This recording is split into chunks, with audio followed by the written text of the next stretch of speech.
سبحان اللہ سبحان اللہ۔ یہ محفل میلاد مصطفیٰ کی برکت ہے۔ آج ہم نے محفل میلاد مصطفیٰ کے تقدس کو پامال کر دیا ہے۔ آج محفل میلاد مصطفیٰ جہاں ہو، بہت سارے ایسے حضرات جو اس پر خوشنمائی کیا کرتے ہیں، اس کی دلیلیں مانگتے ہیں، مگر میں آپ کو بتا دوں کہ یہ محفل میلاد مصطفیٰ کوئی عام چیز نہیں ہے، بلکہ ہمارے اسلاف کا طریقہ رہا ہے کہ وہ اگر چھوٹی سی نیک بھی کام کیا کرتے تھے تو پہلے اللہ اور اس کے رسول کا ذکر کیا کرتے تھے۔ قرآن مقدس کیا ہے؟ قرآن مقدس ایک ایسی کتاب ہے، رب تبارک و تعالیٰ نے اس قرآن کے اندر جب سے دنیا پیدا کی ہے تب سے لے کر آنے والے قیامت تک جو چیز ہو چکی ہے، جو ہونے والی ہے، سب کو اللہ نے قرآن میں لکھ دیا ہے، سب اللہ نے قرآن میں جمع فرما دیا ہے۔ قرآن کو پڑھنے کی ضرورت ہے، قرآن کو سمجھنے کی ضرورت ہے۔ اب آئے ذرا یہ قرآن کیا ہے؟ قرآن کے اندر اللہ تبارک و تعالیٰ نے بے شمار جگہوں پر اپنے حبیب کا ذکر فرمایا ہے، بے شمار جگہوں پر اپنے اللہ کے بندوں کا ذکر فرمایا ہے، بے شمار جگہوں پر انبیاء کرام علیہ السلام کا ذکر فرمایا ہے، بے شمار جگہوں پر نیک اور صالح بندوں کا ذکر فرمایا ہے، بے شمار جگہوں پر جو ہے اللہ تبارک و تعالیٰ نے متقی اور پرہیزگار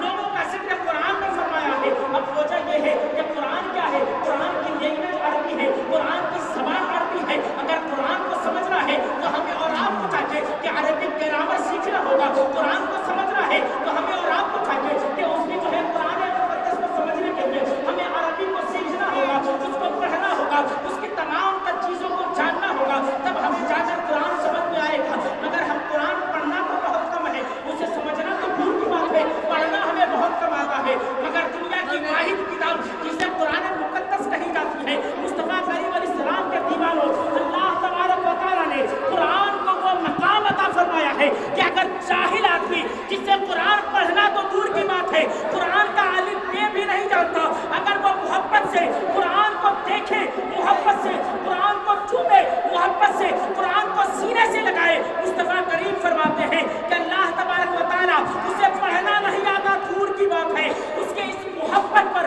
اللہ اسے بے پناہ اجر و ثواب عطا فرماتا ہے۔ اس کے چومنے پر بھی ثواب ہے، اس کے دیکھنے پر بھی ثواب ہے، اس کو سینے سے لگانے پر بھی ثواب ہے، اس کو سر پر رکھنے پر بھی ثواب ہے۔ یہی قرآن ہے کہ جس کو ہم نے قرآن پڑھا تو یہ بھی تو مصطفیٰ کا ذکر ہے، یہ بھی تو اللہ تبارک و تعالیٰ کی تعریف ہے۔ فرق یہ ہے کہ وہ زبان دوسری ہے، فرق یہ ہے کہ وہ بھاشا دوسری ہے، فرق یہ ہے کہ اس کی لینگویج دوسری ہے، مگر اسی چیز کو اگر ہم اردو زبان میں ٹرانسلیٹ کر کے آپ کو بتائیں، اسی چیز کو ہم اپنی مادری زبان میں بیان کریں، اسی چیز کو ہم اور آپ جو ہندی یا اردو زبان مکس کر کے بولتے ہیں اس زبان میں بتائیں، تو بات یہی ہے کہ وہ اللہ کا قرآن ہے اور ہم اردو زبان میں اس کو سمجھا رہے ہیں۔ مگر یاد رکھیں فرق تو یہ ہو گیا نا کہ زبان الگ الگ ہے مگر بات ایک ہی ہے، زبان الگ الگ ہے مگر چیز ایک ہی ہے۔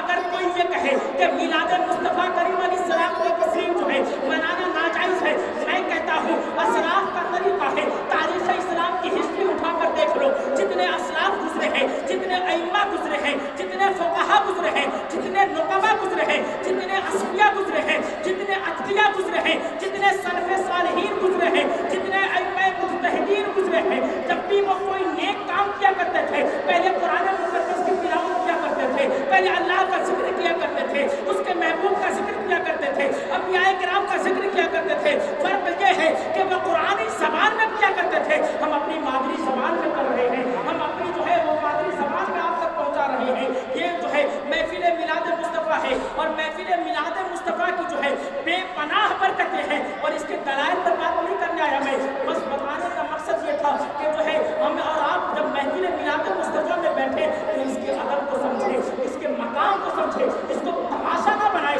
اس کو دنیاوی محافل جیسے اس کو ٹریٹ نہ کرے، اس لیے کہ یہ اللہ تبارک و تعالیٰ کی مقدس محفلوں میں سے ایک محفل ہوا کرتی ہے۔ آج مجھے بتائیں کہ ہم نے پڑھ لکھ لیا، جوان ہو گئے، شادی بیاہ ہو گئے، ہمارے بچے ہو گئے، آج ہر انسان پیسہ کمانے کے پیچھے بھاگ رہا ہے، ہر کوئی چاہتا ہے کہ سبھی پیسے کما لوں، پڑھنے کا کسی کے پاس وقت نہیں ہے، سیکھنے کا کسی کے پاس وقت نہیں ہے۔ قربان چاہیے کہ ایسی محفلوں پر کہ ایسی محفلیں آج بھی قائم ہیں، یہ محفلیں کوئی اور چیز نہیں بلکہ اس کو چند گھنٹے کا جو ہے وہ تعلیمی جو ہے ادارہ سمجھ لیں، اس کو چند گھنٹے کے لیے مدرسہ سمجھ لیں کہ جتنی دیر آپ اس میں بیٹھیں گے اس دین کی باتیں سیکھنے کو ملیں گی۔ کچھ ایسے